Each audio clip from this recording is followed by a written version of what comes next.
Today, we have everything you wanted to know about authoritarianism, but were afraid to ask. Is the U.S. becoming an authoritarian state? And what are the psychological consequences for American citizens? Our guest is Edward Dunbar. He's a UCLA psychology professor and leading expert on authoritarianism and the author of the science-based book, The Psychology of Authoritarian Leaders, Strongmen, Crooks, and Celebrities. That says it all. You are welcome to the show. Yeah, thank you. You are also a leading hate crimes researcher, and you've written extensively on clinical evaluation of racism, victimology, intergroup relations. You've consulted the LAPD and the LA Unified School District and the LA Gay and Lesbian Center in the areas of hate crime, offender evaluation, and violence prevention in the schools. You've edited a book series on hate crimes called Hate Unleashed on the 2016 U.S. presidential election. And you're the co-editor of the series Psychology of the New Authoritarianism. So I think it's safe to say you are the right man to be speaking to about authoritarianism. And this is mandatory listening, may I remind you. What is an autocracy? Well, it's a form of government for sure, but it's a way of living your life where you know that you don't have a voice. And most Americans would say that's very uncomfortable. I know people who lived in other societies, other cultures, and they would say, it's no big thing. It's just somebody decides everything for you, and you learn to adjust to it. So for us as Americans, and I'll share one of my more unfortunate realities, is about two and a half years ago, I was at the White House doing a presentation about hate crimes, right?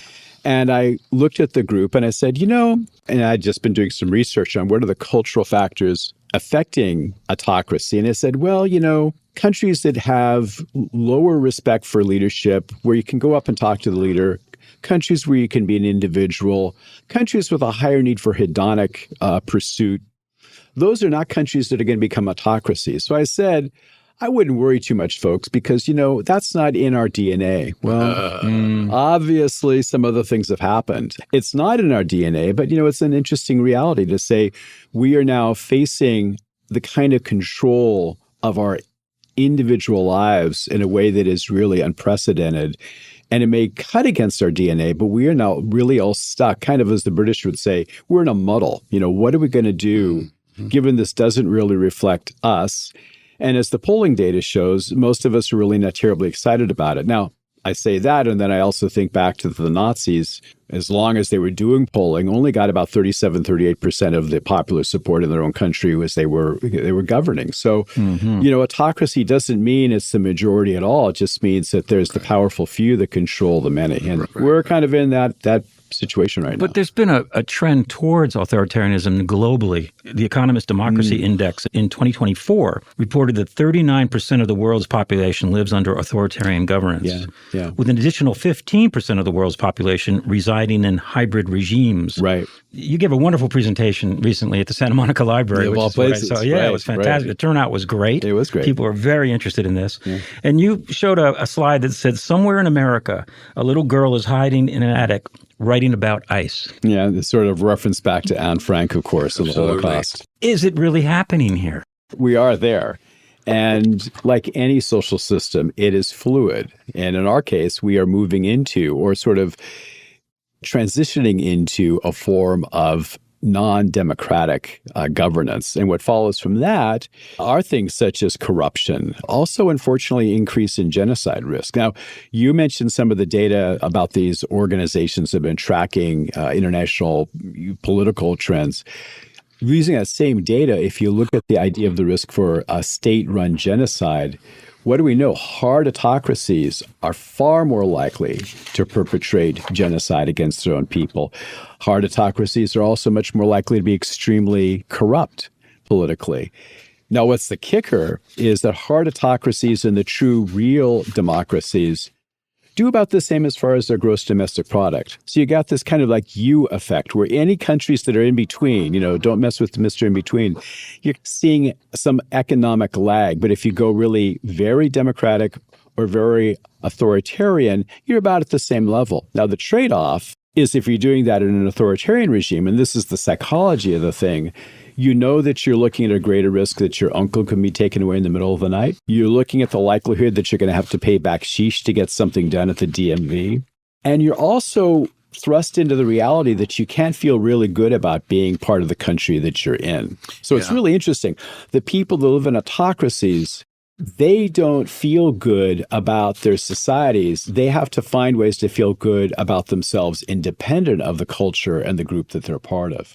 Democracies, it's kind of a pretty good correlation. Your subjective sense of well-being is related to the degree of democratic reality of your social system.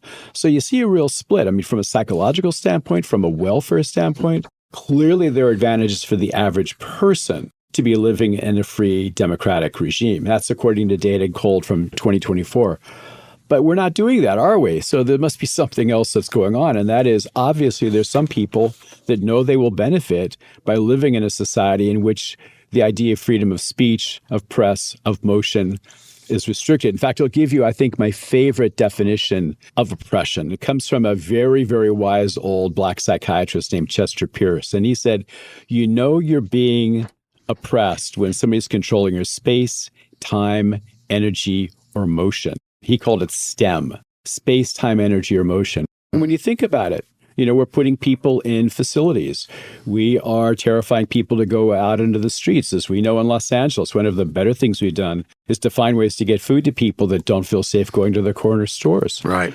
So we're seeing oppression. We're experiencing oppression. It's one of those things, the body feels it. You don't need the head to be there. Fear when you feel it. And that's what we're experiencing now, as are countless millions of people across the globe. I think in a way we're also living in a state of hypocrisy, because there's so much denial of all of this, so much misdirection, so much distraction. Well, people resist change, right? They don't want to admit to themselves that this is happening. It's a little bit like the frog in the boiling water bit. Yeah. It's also interesting when you look at the idea, and I should say this, what are the downsides of living in a regime that really is state-controlled? I used to study Russian for a while. In fact, I actually got recruited by the CIA. По-русски говорите? Я говорю русский языка. Очень мало. Очень мало. Да, понятно, понятно. Yeah. I talked to some people that worked in the Soviet military after the fall of that regime, and one of them said to me, you had nothing to worry about with us because we were all drunk. And what he meant was, true. You know, we didn't like this either. You became a communist because it was good for your career. Yep. I was in Eastern Europe right after the fall of a lot of those quasi-Soviet states. And it was really interesting because one of the things that struck me, there was no customer service because nobody cared, because nobody expected that it mattered what they were doing. It was also really interesting because if you talk to people, even who were intellectuals, they wouldn't say anything about what they were thinking or doing. So they had learned to curb their own ideology, their own thoughts, their own creativity. Because the Stasi in Eastern Germany had 1 out of every 6 people being an secret informant. police. Yeah. Absolutely. And that's the risk of what you see when you get into a place like that. Now, psychologically, you also see that people develop what's called a learned helplessness, which is, it doesn't matter if I report this to the police. It doesn't matter if there's something wrong with my neighbor. In Russian, secret police is tanya politia. Tiny police. They're everywhere. You don't notice them anymore. Yeah. Well, the other thing that's also relevant to that exactly is, and this is again from another guy who was the Russian military, he said to me, well, if you want to know what's not true, you read Pravda. Pravda means truth. That's right. So what you want to know is, what's the big lie? We'll just read it in the newspapers. The thing that baffles me is that through all of this horror that we're experiencing in the last year, and it's relentless, is the stock market keeps breaking records. They keep saying, well, the stock market's not really a barometer of the economy. Really? Okay, so that's how detached the wealth class is now from the everyday living experiences in America. And then you find out that authoritarianism is good for the GDP. No regulations. And here we have Trump destroying the EPA regulations. Right. Withdrawing from the WHO. Absolutely. There seems to be financial incentive. Absolutely. In a way, what Trump is doing is what a lot of people who look at international government and private sector decision-making has said for decades, which is Americans are very next quarter oriented, a very short term. You look at China, they are long-term in their orientation. So, getting rid of regulations means that you're going to see more profit for corporations. Getting rid of consumer protection means you're going to see, easier ways to produce goods that are going to be less safe and reliable. But that's all in the short term. And again, one of the things, sort of the reasons to be cheerful moment is A very brilliant old psychologist, Bob Altemeyer, who spent his entire life studying authoritarianism, said very pointedly, you let authoritarians run something, they'll run it into the ground. And that's what we see. Corruption means that somebody's benefiting, somebody else, not me, as the old song goes, right? That's the problem. Yeah, some people are doing very well with this, and they're doing very well with this in the short term. I remember a colleague of mine who's an economist from Colombia, and she looked at me about 10 years ago and said, you think people are going to put up with this forever? They won't. And she was saying, we didn't see it in our country. At some point, things are going to shift. But nobody's worrying about what's going to happen in 3 years or 5 years. We're looking at next quarter. And yeah, the markets are up right now. Is this a sustainable system? That's really questionable. But Peter Thiel, who's a tech oligarch, has said that democracy is not compatible with capitalism. Absolutely. And that's an argument that's been made, because the thing that's really messy about democracies is you vote regimes in and you vote them out. And if you're trying to develop a long-term market plan, you don't want people coming in and saying, well, actually, we do want environmental regulations. To me, and I kind of talk about like the new authoritarianism, the thing that makes us different today, here we are, 2026 from, let's say, 1950, 1936, is really, really two critical things. Number one is technology, the ability to track, control, curate, create with AI, false narratives in a level that, would have been like a wet dream for Joseph Goebbels, very, very clearly. But the other thing is environmental risk. And I think we're all playing with like house money on saying, well, what if we get it wrong? Well, what if we get it wrong about climate change? Well, what if we get it wrong about environmental regulations? We are now looking at the idea of like global consequences that cannot be isolated to, well, one country screwed up, they'll pay for it. Right. It's going to affect all of us. That wasn't true half a century ago or 100 years ago. I think that's why we're now looking at a whole nother, is it like old wine in a new bottle? Perhaps. But it's a dangerous new reality we're facing. With the surveillance capitalism that we're experiencing is huge opportunities for these people. Yeah, right. You don't hear Bezos speaking up. He's paying $75 million bribes to Trump to curry favor, and at the same time gutting the Washington Post. Yeah, when he bought the Washington Post, it was 0.5% of his total wealth at the time.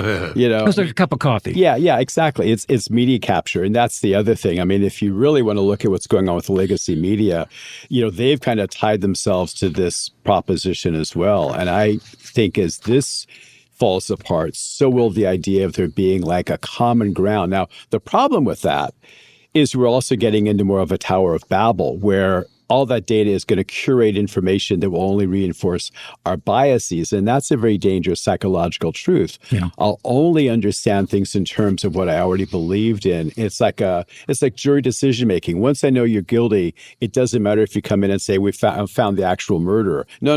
I already know who the guy is.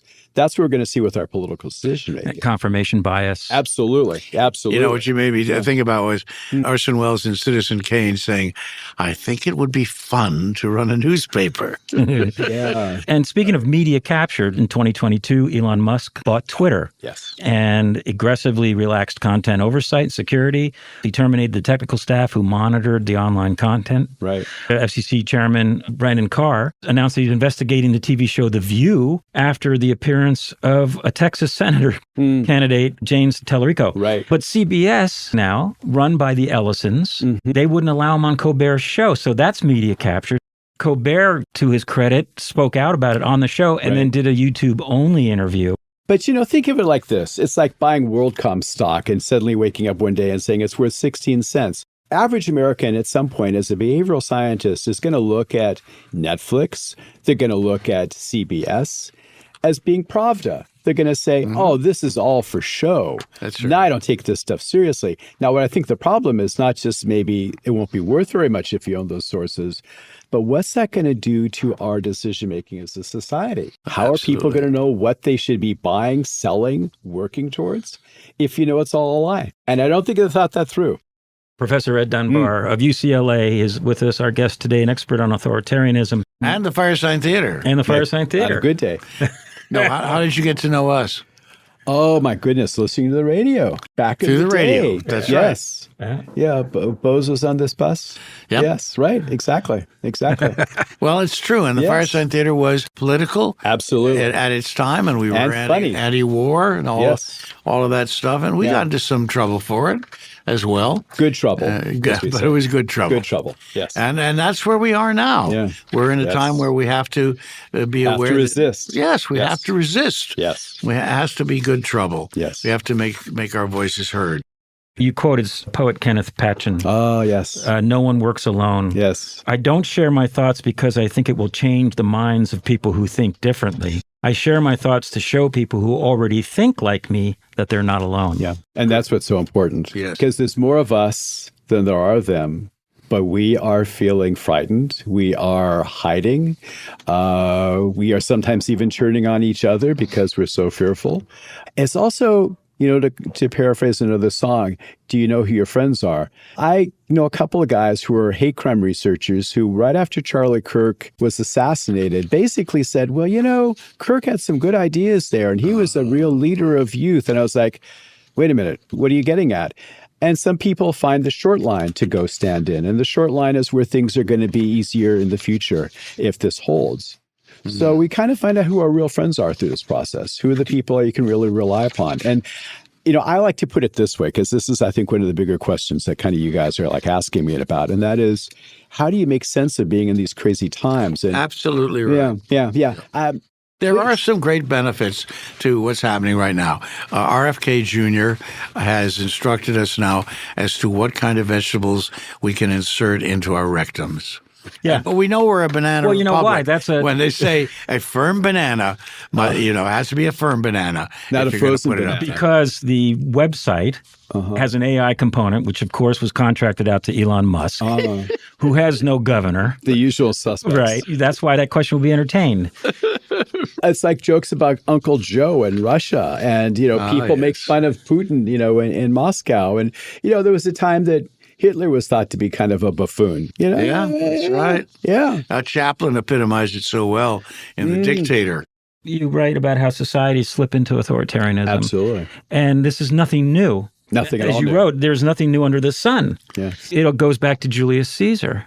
At least, I think it goes back to the beginning of 2001, where you got the monkeys fighting over the water. And you got the two groups of monkeys, fighting each other. It's the same idea, And really, you can look at authoritarianism as always been around. But you can also look at really ancient societies that were clearly democratic. So we've always had this duality occurring, always this kind of push and pull, this yin and yang kind of a thing. Von Hindenburg was in decline. Hitler took over. Absolutely. Biden in decline. The king with the March on Rome and saying, I don't have it in me to fight back against this. So Caesar comes to power. Yeah. The Mensheviks who didn't know what to do when they were given power after the Tsar was taken away. Robert Paxton, a real genius in the study of fascism, said, what do you know about fascism? The government that was there before was weak and it wasn't able to defend itself. And I've been asked this. It's like, well, was Biden so weak? And my comment is he had 3 authoritarians elected, popularly elected, Duterte in the Philippines, Bolsonaro in Brazil, and Donald Trump in 2016. Mm-hmm. They were all voted out. There was an insurrection in Brazil. There was an insurrection in the United States. Duterte was just making a lot of noise. Nobody got him right away that way. The Brazilians put down their insurrection within about a week.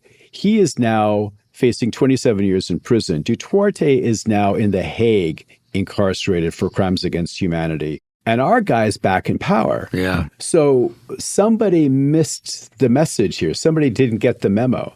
And unfortunately, it's our society. If we had responded like the Brazilian government, back to American exceptionalism, aren't we wonderful? Well, if we'd done the same thing as our neighbors down south, we're not having this conversation right now. Which is extraordinary.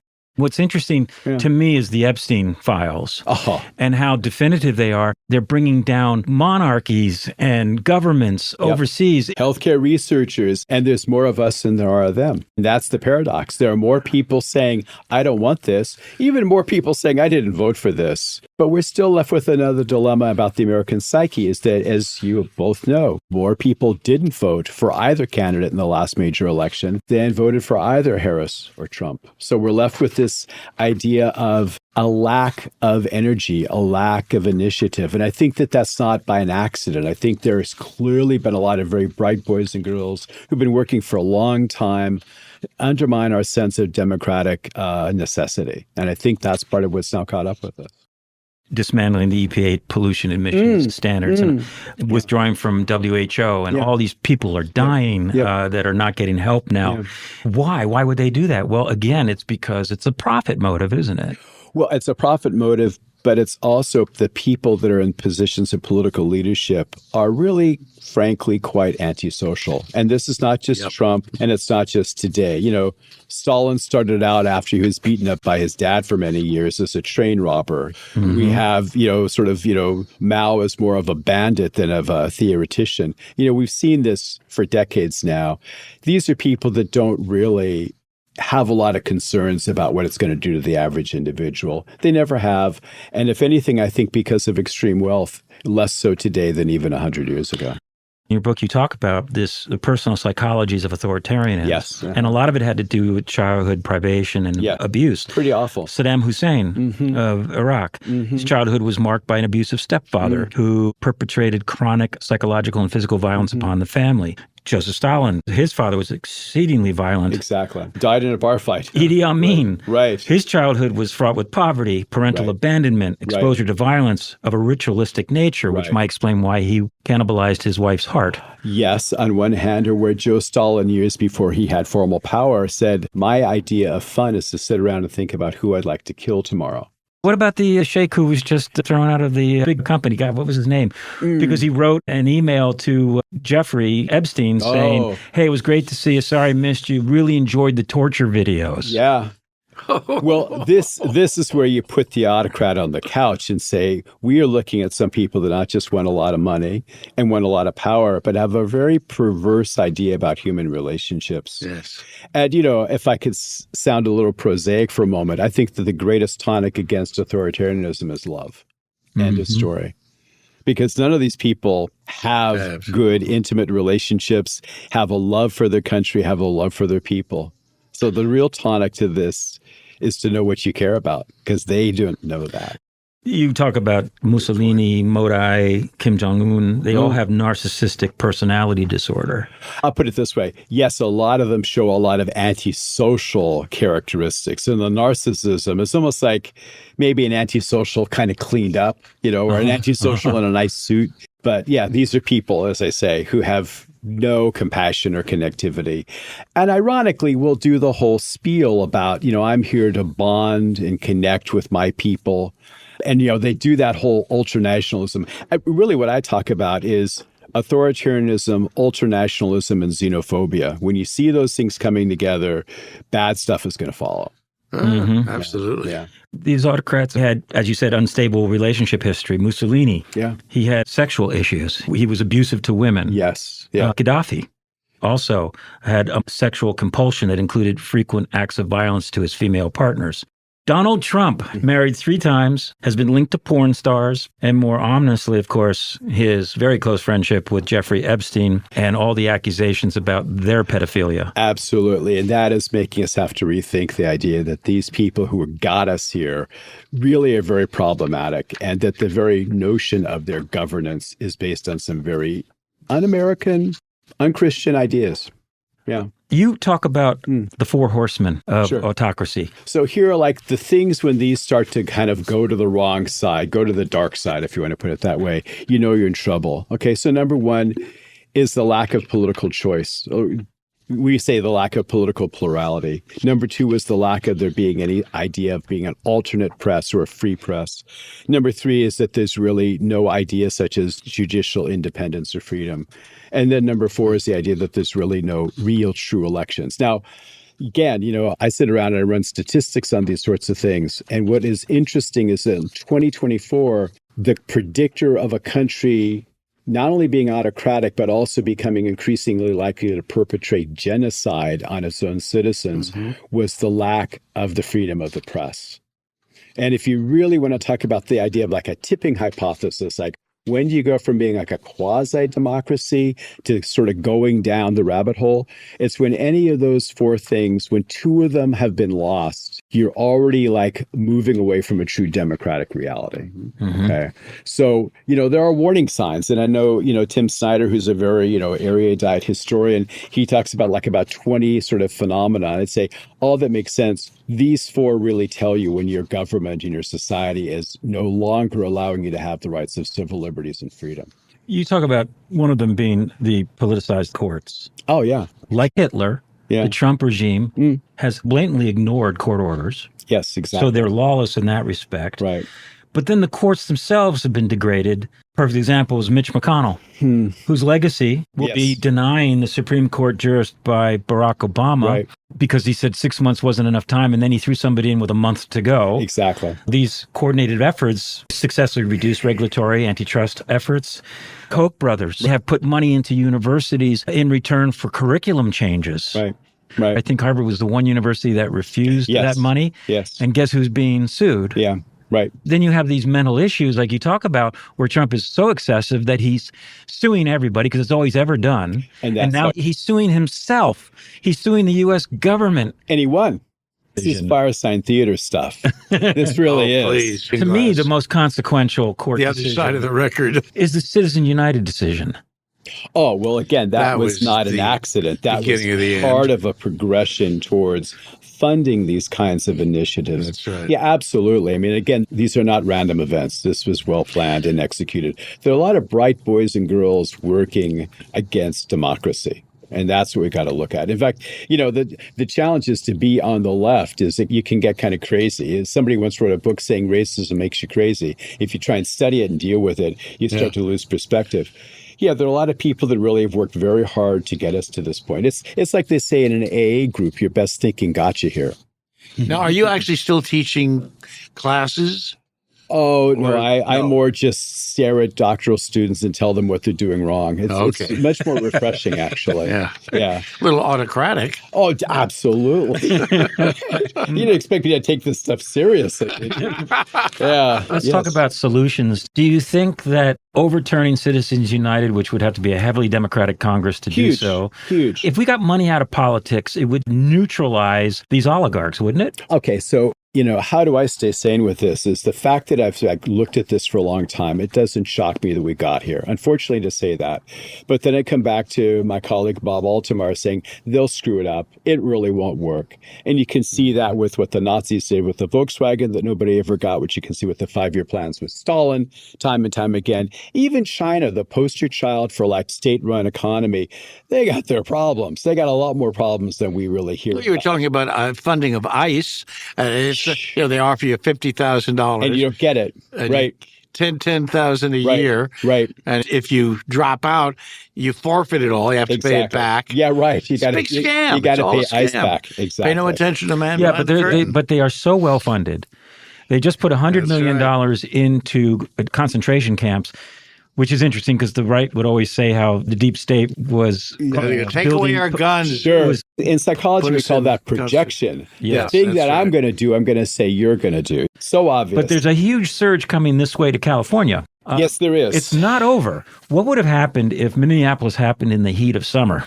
I think the chances of a peaceful reconciliation are dwindling. There are certain people that don't want a peaceful reconciliation because that's a way of being able to get rid of the election. So we understand that. Martial law. There's another way to look at that, and that is you see the galvanizing of the community in Minnesota. They were just nominated for the Nobel Peace Prize. The community was nominated. Wow. We may be looking at the same thing. And I know there's a whisper network here in Los Angeles for people that are undocumented. There are resources.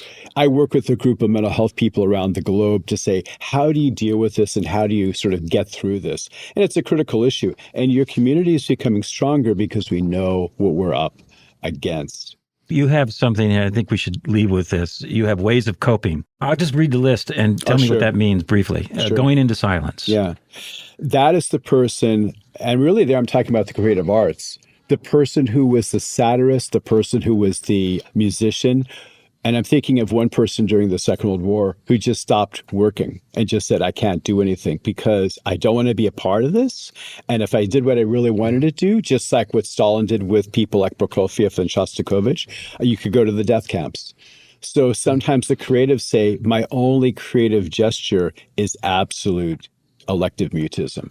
Scott Galloway has been promoting this notion of unsubscribing. Oh, I'm on board. Because when 70% of the economy is based on consumerism, it is our biggest vote. Absolutely. Becoming a mad dog. Oh, that's a very interesting example. And we may see that happen here too, where people survive by becoming more extreme than the extremists. I'm thinking of a gentleman I knew who was teaching history during the People's Revolution in China. And he said, my way of getting through this is to be more extreme than the Revolutionary Guard so that they won't suspect me. So you adopt this. But again, look at the falsehood we're creating.